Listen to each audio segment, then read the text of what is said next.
I mean, you know, I don't know. I haven't done anything rewarding in the film world. I'm just dabbling. I like film. I love movies. I love directing. I love making music. I love playing live on stage, and I love my band. And it's just crazy.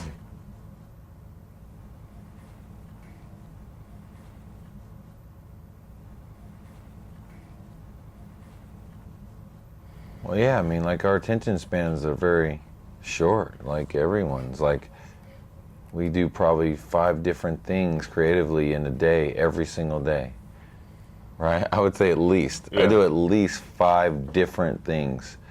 Work on a film for a little bit, work on Limp Bizkit, get some business done, change my house around, put together a little bit of a model.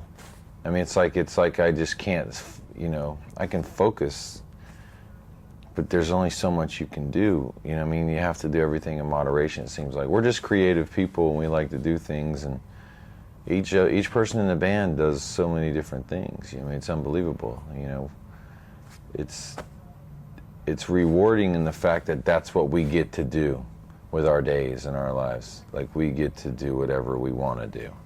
That's what's rewarding about it. No, I think it all just goes in with just making something that people are gonna be affected by. You know, something that's gonna touch them. And you know, I can never bite the hand that feeds me.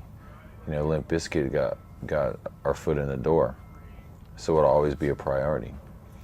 So it's like you have to love what you do, and I do love what I do, and Limp Bizkit is the reason for everything. You can't forget that. You know what I mean? You have to stay grounded like that. What's up, man?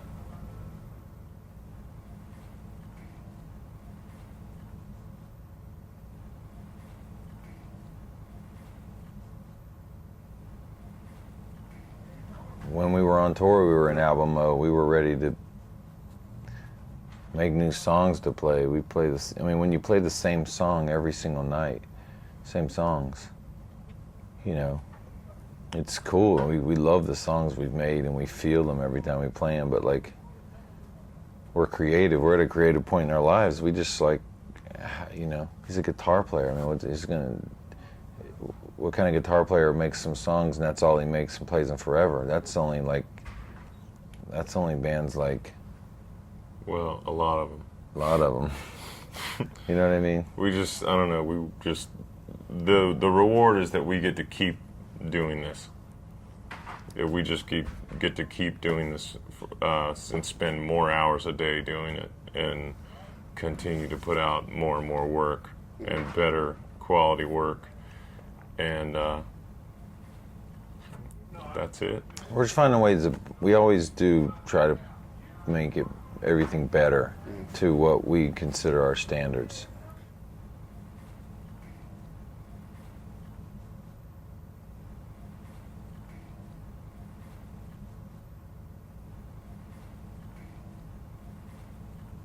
I always wanted to make movies, always. I saw Stars Born, you know, made me want to start directing and be a rock star and all that stuff with Barbra Streisand and Chris Christopherson. And but it's not just on my shoulders; it's on Limp Bizkit's shoulders too, because we have touring schedule, we have things to do, and Limp Bizkit's a priority. I can't do a movie until I have time off of Limp Bizkit to actually do it. Then whenever there's something Limp Bizkit, I have to do it. I have to stop what I'm doing, and Limp Bizkit is involved in the movie too. I mean, like, if not only Wes acts in it, but we're scoring the movie, you know what I mean? We're gonna get ill and like score it like that. I think that's gonna be fat, you know, like a lot of the delays Wes uses and a lot of the subtle things we do in our band and breakdowns, like those are great moments for movies, believe it or not. You don't get to play a whole song in a movie, but if you just take some ill bridge that we made, imagine like us getting to make like the other thing we made the other day, I'm jamming on. That's a serious scene in a movie, man. Yeah. It doesn't even have to be a song. It's like, we could do that all day long. And I think we're going to score this movie, and I think it's going to be a groundbreaking score. And on the shoulders of Limp Bizkit, I think it's going to change things for bands scoring movies, and I hope so.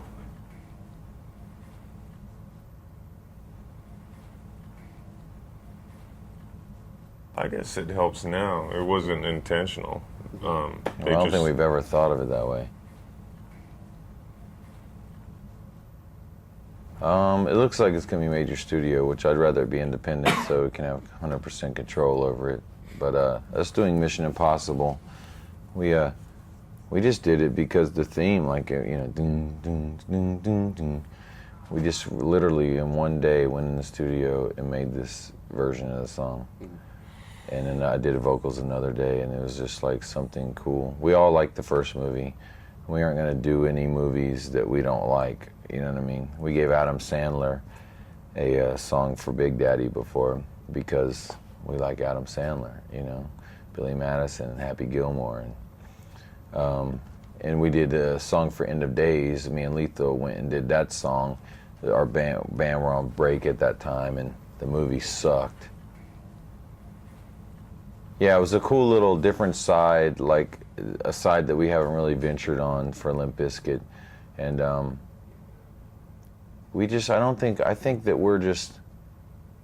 think everyone in this band is so talented that the movie industry and the music industry, they go hand in hand, because you wouldn't believe how much music plays a part in movies, than how much these days a visual plays a part with music, you know? So it's like, it's irrelevant. I think it's all just destiny. I think it's just bound to happen. And I think that Limp Bizkit as an enterprise is definitely going to have its own film company, its own, we're going to be our own entity of everything we want, from music to film to anything we do will be right within our own enterprise, just like DreamWorks.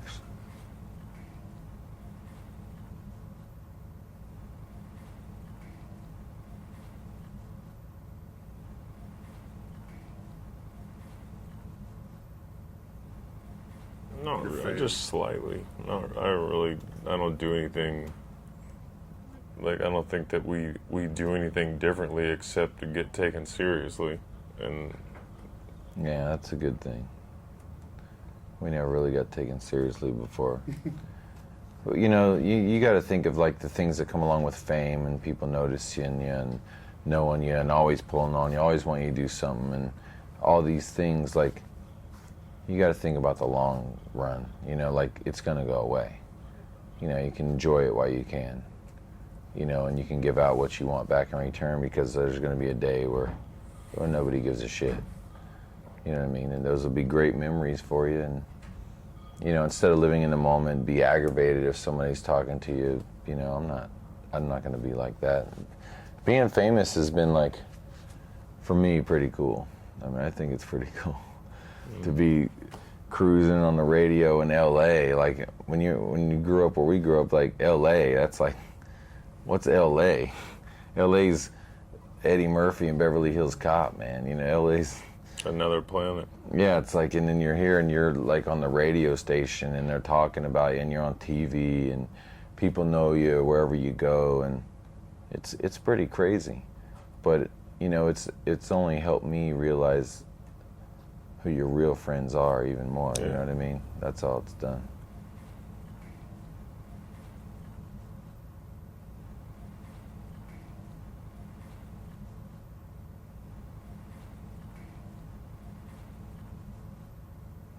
No, because they're in the same.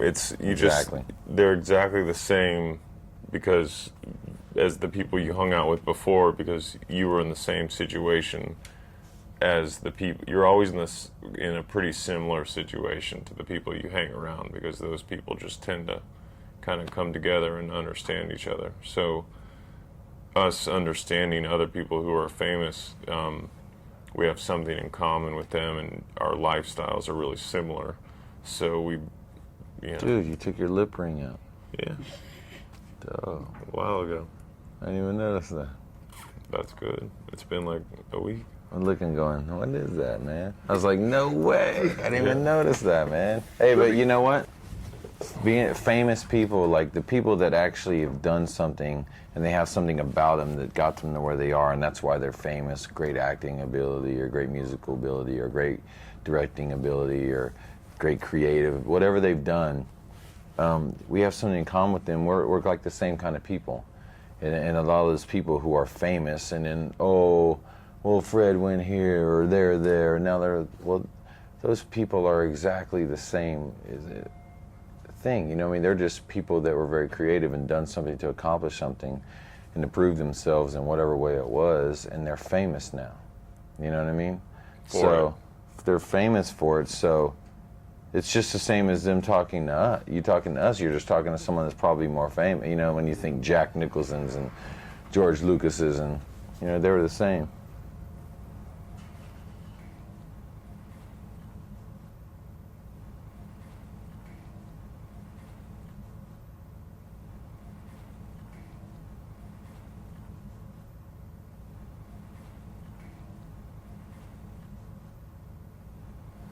Well, you know, I would do nothing to hurt the guy's career. I mean, being an executive at the company, and I probably couldn't anyway. But I wouldn't. But at the same time, the guy doesn't know me, and he knows nothing about me, and I can only think that I feel sorry for him. It's straight out of jealousy or something, or out of... Yeah, it's really mad. weird because nobody's thinking about The Fragile now, which is a great record. They're thinking about the, you know, bullshit going on with him. He's not promoting his album. He's promoting everybody to hate Limp Bizkit, you know, and hate Fred. And it's, I don't know, if I were him, I would be trying to, you know, promote my album. And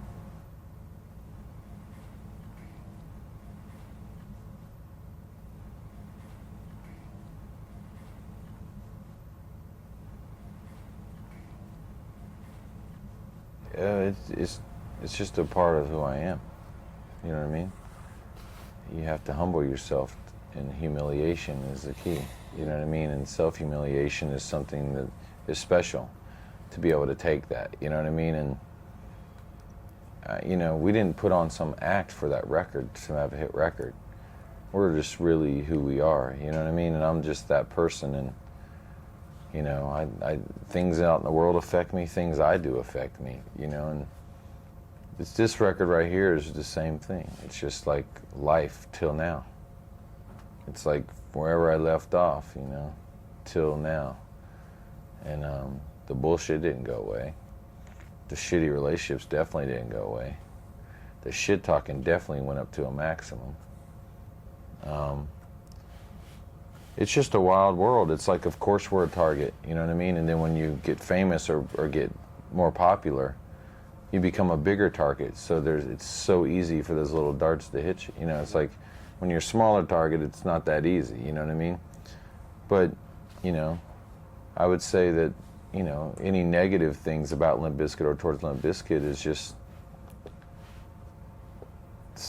something in the lines of, mind your own fucking business. If you don't like it, you know, get your fucking mind the fuck off of me. Quit thinking about us, you know what I mean? It must driving you that fucking crazy.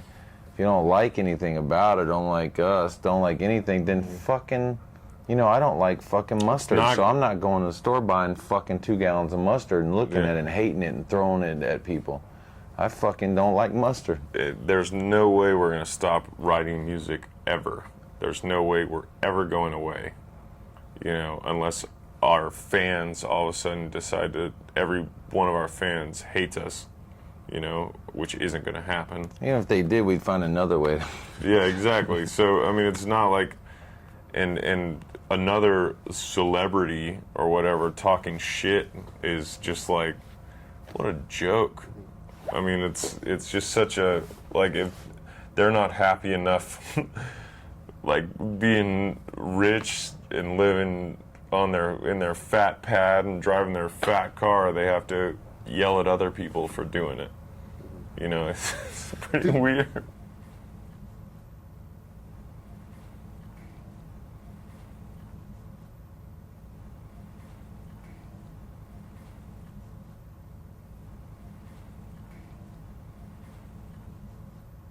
No, we're fucking. You can't go into it thinking you're the champions. You can't think your shit doesn't stink. Like, we still got a lot to prove. You know what I mean? We're worried. I'm worried right now. Yeah. What if fucking people don't like what we're doing? What if they hate this record? You know what I mean? Just because we like it and we think that we're in tune with our fans, what if they don't? We're fucked. You know what I mean? Like, it's like, you know, then they're not going to want us to come play live for them and play our songs. We're not going to be communicating and having a universal alignment between all of us. You know what I mean? Like, we're walking on a razor blade right now. That we're definitely not fucking champions.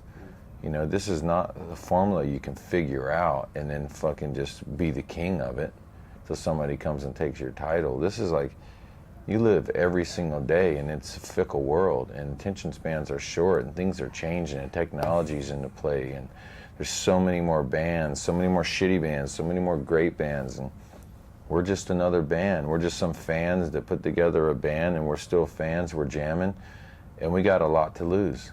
And we're not the fucking champions, obviously. I mean, who's the fucking champion? You know what I mean? I don't think you can say who's a champion by record sales. You know what I mean? I'd say that. I mean, look at Tickle Me Elmo. Something people are crazy for, or look at, you know, the Power Rangers. You can just see with the toy crazes as they are, like, things go away, you know? No, I mean, I grew out of bands. Like, I used to like Megadeth. I hate them now. But I was all about it when I was 15, you know?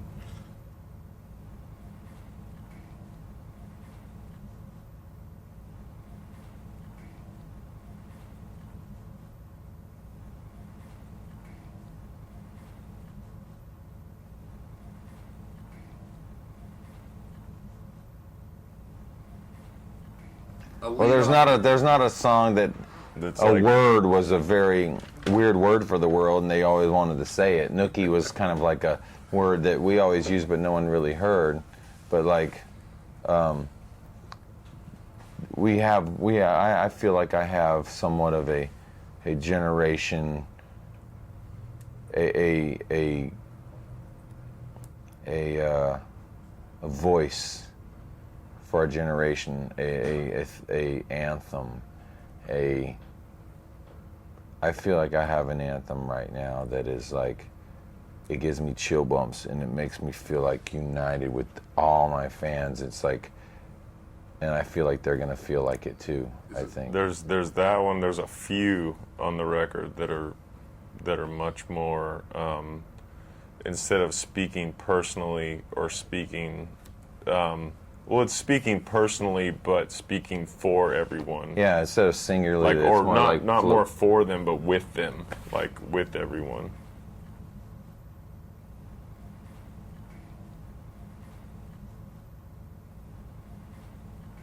No, it's more factual and powerful. It's more of a what do you call it?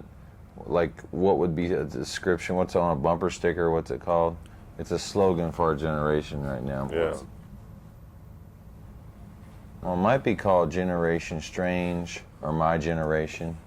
Probably My Generation.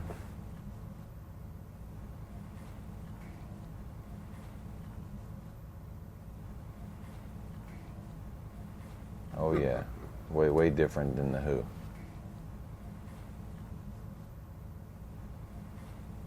Well, we produced the record ourselves. Terry recorded it, you know, got it on tape for us, and that's how we did the last one too.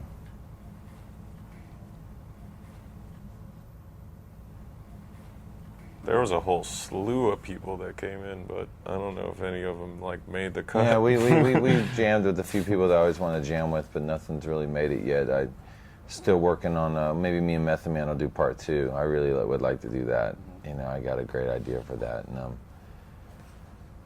you know, I did something with Exhibit, which I don't know if it's going to be on the album or not. Singing wise, I mean, I'd like to get U2, Bono from U2.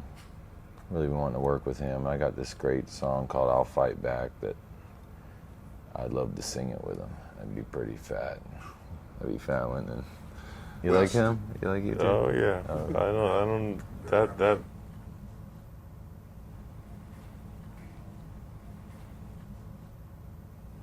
No, it was easy. Next question. No, it was really easy this time. I think all the music writing, everybody got along perfect. I thought it was hard as fuck. Really? I guess I I'm just felt good like I was that. like it was like we just took a long time. Yeah. And we it was just seemed like All we the had a lot of nitrous parts got and in the putting them together. No, there's no No. recipe. We just jammed the same way.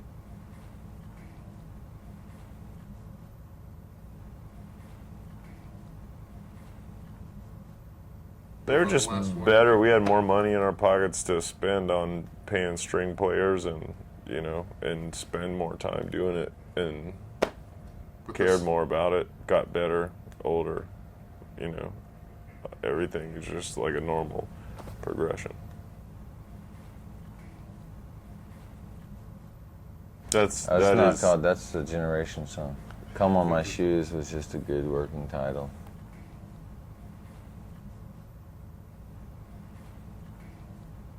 Put it this way. Don't be so sure you know what the title of the record is. No, it's Chocolate Starfish and Hot Dog Flavored Water.